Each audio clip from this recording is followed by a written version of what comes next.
प्रिय साथियों, आप सभी का स्वागत है हमारे YouTube channel MKS teaching point में। जैसा कि आप सभी लोगों को विदित है कि आपकी 2 सुनवाइयां लगातार कोर्ट में हो चुकी हैं, जो नई बेंच स्पेशल आप सभी लोगों के मुद्दे को लेकर के आई थी, जिसमें कुछ चीज़ें उलझाने की कोशिश सरकार ने की है और सरकार की तरफ से लगातार मामले को उलझाने की ही कोशिश की गई है। लेकिन आपकी जो एकता है वो एक ऐसा प्रतीक लेके आई है जिसे सरकार और प्रशासन को भी झुकना पड़ा है कल। और आप सभी लोगों से आकर के मिलने के बाद में, जैसा कि आप सभी लोगों को प्रशासन की तरफ से सूचित किया गया कि हम आपकी मुलाकात बेसिक शिक्षा मंत्री जी के साथ साथ बेसिक शिक्षा विभाग के जो मेन अधिकारी हैं, डीजी हैं, सचिव हैं, उप सचिव हैं, सारे लोगों के साथ हम आपकी मीटिंग फिक्स कराएंगे।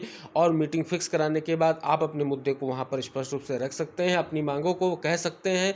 इन सारी चीज़ों को लेकर के बात की गई है। और साथ में ये मामला जो आप सभी लोगों की डेलीगेशन को मिलवाने के लेकर के बात आई, इसके पीछे की जो अहम रणनीति है उसको लेकर के हम आए हैं, जिसको लेकर के आपको जानना बहुत ज़रूरी है कि क्या रणनीतियाँ बनाई गई हैं बेसिक विभाग की तरफ से। उसके बाद ये मामला आया है। और कल का जो धरना है, जितना भी आप सभी लोगों को मीडिया और आप सभी लोगों का जो सपोर्ट रहा है, वो सीएम के कानों तक गया है। और इसका जीता जागता उदाहरण हम आपको अभी प्रस्तुत करेंगे, जिससे आपको स्पष्ट हो जाएगा कि हाँ, कि कल सीएम जो है इसको लेकर के सख्त हुए हैं। अब 6800 को दे न दे ये विचार नहीं किया गया, ये तो अलग की बात है। इसको लेकर के हम बाद में विचार करेंगे। लेकिन आपके प्रयासों का हम बहुत ही हृदय से मानते हैं कि सरकार को अब कुछ ना कुछ करना ही पड़ेगा, क्योंकि सरकार जो है फंसती नज़र आ रही है। क्योंकि आप 6800 को नियुक्त देंगे और जैसा मैंने पहले बताया था कि कोई सिग्नेचर, कोई लेटर, कोई कुछ काम नहीं करेगा। क्यों? 6800 आपने लिस्ट दी, 6800 को आप चयन दीजिए, इसके बाद कुछ नहीं होगा। तो इन सारी चीज़ों को लेकर के जो आपकी उच्च स्तरीय मीटिंग कराने की बात की गई है, उसके लेकर के अहम पहलू क्या हैं और उसके पीछे की रणनीति क्या है, जो प्रपोजल आया है, इसको जानने के लिए वीडियो जरूर देखिएगा और पूरा देखिएगा, जिससे आप सभी लोगों को सारी चीज़ें स्पष्ट हो सकें। अगर वीडियो पसंद आता है तो वीडियो को लाइक जरूर कर दें, शेयर भी कर दें, जिससे सभी साथियों को ये इंपॉर्टेंट अपडेट मिल सके। और चैनल से जरूर जुड़े रहें, जिससे आप सभी लोगों को 69 शिक्षक भर्ती से संबंधित महत्वपूर्ण अपडेट मिलती रहेंगी। तो आप सभी लोगों को पता है कि आपकी 2 सुनवाइयां हुई हैं। भाटिया सर की बेंच स्पेशल आई है और स्पेशल बेंच आने का कारण सरकार ही थी, क्योंकि जो पहले आदेश एक सचिव की तरफ से आया था कि जितने भी मामले पेंडिंग हैं उनको जल्द से जल्द निस्तारित किया जाना चाहिए। तो ये जल्द से जल्द निस्तारण की जो बात है, उसी को लेकर के ये स्पेशल बेंच आई है। और स्पेशल बेंच में 2 बार सुनवाइयाँ हुई। अब पहली सुनवाई में आप सभी लोगों को पता ही है कि पहले तो सरकार को प्रपोजल दे दिया गया कि आप 6800 को कैसे अंदर करेंगे, कैसे बाहर करेंगे। इस प्रपोजल पे ख़त्म हो गया। कल सरकार ने एक नया रणनीति अपना ली और एक ऐसी याचिका पर सुनवाई करा दी जो डबल आरक्षण को लेकर के थी। तो इसको भी आगे बढ़ाने की नहीं, ये डेट अब आगे बढ़ाने की कोशिश। पहले से ही सरकार की मंशा थी कि डेट दीपावली के बाद में दे दी जाए, हटाते हटाते यहाँ तक पहुँची है। अब सरकार के पास क्या विकल्प है भाई? जब आपने लिस्ट निकाली, अगर आपके पास विकल्प हैं तो उन विकल्प को कोर्ट में कहिए, आप उस पर जिरह कीजिए। अब 6800 के लिए कहिए कि हम 6800 के साथ खड़े हैं। पहले से कहते आ रहे हैं 6800 की नियुक्त होगी, कह रहे हैं सारी चीज़ें, फिर भी आपको ये करना है। इसके बाद की बात, ये तो चीज़ें हो गई, कोर्ट का आर्डर हमने भी कल डिस्कस कर लिया। आपकी नियुक्ति को लेकर के जो आपका जन सैलाब लखनऊ में उमड़ा, जिसको लेकर के पहले शिक्षा विभाग के मंत्री हों चाहे अधिकारी हों, सभी ये सोच रहे थे कि यार ये तो ओबीसी एससी वर्ग के लोग हैं, ये इतनी जल्दी लखनऊ में कुछ कर ही नहीं पाएंगे और कहाँ तक आएंगे। लेकिन आपका जो इतना जन सैलाब पहुँचा और रोडों पर ये एकदम से आप लोगों ने जो अपने नियुक्ति को लेकर के अपने प्रयास किए, तो ये भी सरकार को लगा, प्रशासन को लगा नहीं, इनकी मांग वाजिब है। और मीडिया ने आपका बहुत बड़ा सहयोग किया है। लेकिन सबसे बड़ी मेरे मन में अंदर एक कचोट उत्पन्न हो रही है कि कल एक हमने, आज आप देखेंगे न्यूज़पेपर में अखिलेश यादव जी का एक स्पष्ट चित्र आया है कि हम ओबीसी एससी वर्ग का उत्थान करेंगे। जिस मामले को लेकर के आप बोल नहीं पा रहे हैं, जिन अभ्यर्थियों को लेकर के, जो चयनित अभ्यर्थी शिक्षक हैं उनके लेकर के आप नहीं बोल पा रहे हैं, तो आप समाज का उत्थान कैसे करेंगे? आपको उत्थान करना है तो इनके साथ आइए कोई आपका साथी नहीं दिख रहा है, ना कोई आपका मंत्री दिख रहा है। आपको समय नहीं, आपका मंत्री आ सकता है, ऐसा तो है नहीं। लखनऊ के अंदर प्रदर्शन चल रहा है, साथी लखनऊ के अंदर हैं, आपको आना चाहिए, आपको उनका साथ देना चाहिए कि हाँ हम आपके साथ हैं और आपकी हम चीज़ों को आगे लेके जाएंगे। ये बिल्कुल उदासीन रुख है। लेकिन आप सभी लोगों का प्रयास, आप सभी लोगों की चीज़ों को लेकर के, जैसा एसपी साहब ने बोला, बिल्कुल सच बोला कि आप सभी लोगों की जो बातें हैं हम आप पर केस नहीं दर्ज करेंगे, आप भविष्य के शिक्षक हैं, बिल्कुल सही बात है। लेकिन ये भी तो प्रशासन को समझना होगा कि शांतिपूर्वक जो है छात्रों ने प्रदर्शन किया, फिर उनको खींच खींच कर बहनों को गाड़ियों में लादने की क्या ज़रूरत थी, ये भी तो देखना होगा। इसको लेकर के कौन जिम्मेदार है? अगर अभ्यर्थी प्रदर्शन कर रहे हैं तो उनको लेकर के वो जिम्मेदार हैं, तो प्रशासन जो गलतियां कर रहा है उसके लेकर के कौन? प्रशासन को ये समझना चाहिए कि अभ्यर्थियों के न्यायपूर्ण मांग है और आगे इसीलिए ये यहाँ पर एकत्र हुई हैं। दूर दूर से जिलों से साथी पहुँचे हैं और अपनी नियुक्ति को लेकर के बात कर रहे हैं। अब जो आप सभी लोगों को पहले प्रपोजल दिया गया था सरकार को, सरकार ने दोबारा प्रपोजल शिक्षा मंत्री जी की जो उस दिन मीटिंग हुई उसमें प्रपोजल चयनितों पर लगाया गया। चयनितों की तरफ से अभी तक कोई डाटा उपलब्ध नहीं कराया गया मंत्री को। लेकिन कल का जो धरना फिर से हुआ, अब मंत्री जी को स्पष्ट पता चल गया नहीं, अब 6800 को ही नियुक्ति देनी पड़ेगी, प्रपोजल कोई काम नहीं करेगा। तो उन्होंने आनन फानन में एक बहुत बड़ी बैठक की।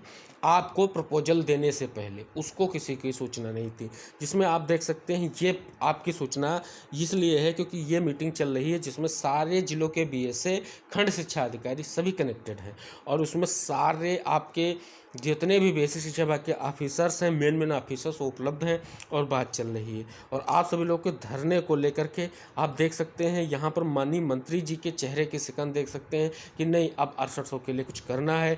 आप देख सकते हैं कि आपके जो बेसिक शिक्षा डीजी महोदय हैं, महानिदेशक महोदय, उनकी तरफ देख लीजिए, वो हर चीज़ों को लेकर के एक एक पॉइंट मंत्री जी को बता रहे हैं कि किस हिसाब से क्या आगे हो सकता है। तो आपका मामला बहुत ही अच्छे मोड़ पर पहुंच चुका है और आई होप अब सरकार को कोई ना कोई सही और सकारात्मक कदम उठाना पड़ेगा।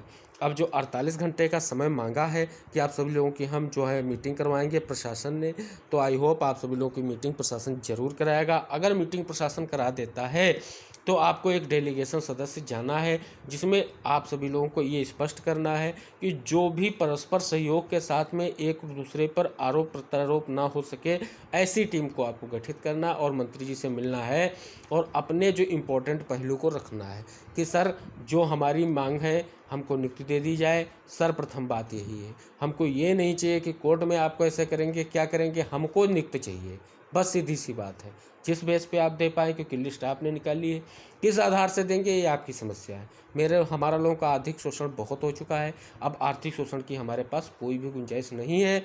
अगर आप आर्थिक शोषण करते रहेंगे तो एक दिन हम लोग नौकरी नहीं पाएंगे, लेकिन पारिवारिक रूप से हम लोग बहुत कमज़ोर हो जाएंगे। अब बात रह गई कि कोर्ट में डायरेक्शन की, तो कोर्ट में सरकार डायरेक्शन देना ही नहीं चाहती है तो कोर्ट में किस प्रकार से डायरेक्शन देगी। जैसा मैंने कल बताया कि अगर साथी रुकते नहीं हैं तो ये केवल प्रशासन की चाल है कि यहाँ से 6800 के साथी निकल जाएंगे, जो 5-10 लोग रहेंगे उनको हम बराबर से एक इधर उधर करते रहेंगे और मामला तैयारा तक जाएगा। फिर कोई ना कोई नया जो है प्रोपेगेंडा खड़ा करके मामले को बढ़ाते चले जाएंगे। अगर चयनित साथियों की कल मीटिंग शाम को हुई, उसमें एक अपडेट आया है कि आप 48 घंटे रुकिए और अगर रुकते हैं शांतिपूर्वक रुकिए, ये नहीं कि आप उपद्रव कीजिए। 48 घंटे का जो शासन और प्रशासन ने समय मांगा उसको शांतिपूर्वक दीजिए, उसके बाद जो करना है वो आप सब लोग कर सकते हैं, लेकिन एक उचित अनुशासन में, क्योंकि तोड़ फोड़ करने से कोई फ़ायदा नहीं है। लेकिन अपनी मांगों के लिए जायज़ रूप से रखना भी एक बहुत बड़ी बात है। तो अब आपको पता चल गया होगा कि ये प्रपोजल क्यों रखा गया है, और इस प्रपोजल के पीछे जो आपको आया उसके बाद एक बहुत बड़ी मीटिंग ली गई है, जो इसकी समीक्षा बैठक कही है ये माननीय सीएम जी के द्वारा। यानी आपका मुद्दा कल का धरना सीएम के साथ पहुंचा है, यहाँ शिक्षा मंत्री जी भी उपलब्ध हैं और स्पष्ट रूप से जो ये बैठक हुई है इसमें से कहा गया है कि जो ये मुद्दा है, इतने अभ्यर्थी प्रदर्शन कर रहे हैं तो इनको लेकर के आपका विभाग क्या कर रहा है। भाई आपके विभाग ने अभी तक जो है ये छात्र प्रदर्शन कर रहे हैं, मांग कर रहे हैं कि यहाँ पर चीज़ें नहीं हो पाई हैं, तो आप इनको कैसे क्या न्याय देंगे, पहले इनसे मिलिए, उनकी बातों को सुनिए, उसके बाद में आगे की रणनीतियाँ बनाइए। तो आपका डेलीगेशन सदस्य और इसीलिए बुलाया गया है, सीएम का सख्त आदेश है आपके बेसिक शिक्षा मंत्री को कि इनको जो है डेलीगेशन से मिलिए, इनकी मांगों को सुनिए और उनकी मांगों को सुनने के बाद आप सभी लोग पटाक्षेपित की ओर बढ़ाइए। लेकिन क्या करना है, अगर इस डेलीगेशन सदस्यों में कुछ गड़बड़ होता है तो अगली मांग आपकी होनी चाहिए कि आपकी मीटिंग सीएम से होनी चाहिए, और सीएम से होने के बाद ही आप सभी लोगों को तुरंत न्याय मिल सकता है, क्योंकि सीएम का जो आदेश होगा वो सभी पर प्रभावी होगा, चाहे वो आपका विभाग हो चाहे कोई हो। अब बात रही कि आप सुपर न्यूमेरिक पोस्ट की बात की गई, कल बहस की गई, तो उस पर सिंगल बेंच ने हाथ खड़े कर दिए, क्योंकि इससे पहले आपको पता है कि राहुल मौर्य एंड अदर्स के लोग जो पहले सुप्रीम कोर्ट में गए थे उस पर एक आर्डर पास हो चुका था, आप सभी लोग को ये पता है पहले से। तो उसी के कारण से जो आपकी डिवीज़न बेंच है उसने यहाँ पर मामले को सुपर न्यूमेरिक पोस्ट देने से मना किया है। तो यहाँ पर आपको ज़्यादा परेशान होने की ज़रूरत नहीं है कि जो भी साथी कह रहे हैं कि सुपर न्यूमेरिक पोस्ट की बात होगी तो अब सिंगल बेंच जो है सुपर न्यूमेरिक पोस्ट की बात नहीं कर सकती है। आपको पता है कि डबल बेंच का आर्डर सिंगल बेंच खारिज नहीं कर सकती है। तो डबल बेंच में सुपर न्यूमेरिक के लिए जाना तो साथियों को डबल बेंच जाना पड़ेगा, बट अभी डबल बेंच जाने की कोई ज़रूरत नहीं है, क्योंकि वहाँ पर अगर आप सुपर न्यूमेरिक पोस्ट की बात करेंगे तो डबल बेंच फिर से आदेशित करेगा कि आपका मामला डिवीज़न बेंच में पेंडिंग है। वहाँ से मामले को आप जो है फाइनल अपडेट मिले, निर्देश मिले कि क्या आर्डर आया, उस आधार पर आप सुप्रीम कोर्ट में आगे जा सकते हैं। तो देखते हैं कि आगे की प्रक्रियाओं को लेकर के और बेसिक शिक्षा मंत्री जी से जो मीटिंग होने वाली है उसको लेकर के आप सभी लोगों को क्या तैयारियां की हैं और क्या माननीय मंत्री जी के तरफ से जो और विभाग ने तैयारियां की हैं आप सभी लोगों को ले करके। तो जैसे ही आप सभी लोगों को मीटिंग होती है और जो भी कुछ इंपॉर्टेंट अपडेट आते हैं वीडियो के माध्यम से आप तक जरूर पहुँचते रहेंगे। इसके लिए चैनल से जुड़े रहिए, चैनल को सब्सक्राइब कीजिए, बेल आइकन जरूर प्रेस कर लेना, जिससे आप सभी लोगों को इंपॉर्टेंट अपडेट के वीडियो तुरंत मिल सकें। और हाँ, आप सभी लोगों को लखनऊ में बने रहना है और लखनऊ से बाहर नहीं जाना है जब तक डेलीगेशन सदस्य की मुलाकात माननीय मंत्री जी और अधिकारियों के साथ नहीं हो जाती है। आप सभी लोगों को ध्यान रखना है। मिलते हैं अगली अपडेट के साथ अगले वीडियो में, तब तक के लिए टेक केयर, बाय बाय, जय हिंद साथियों।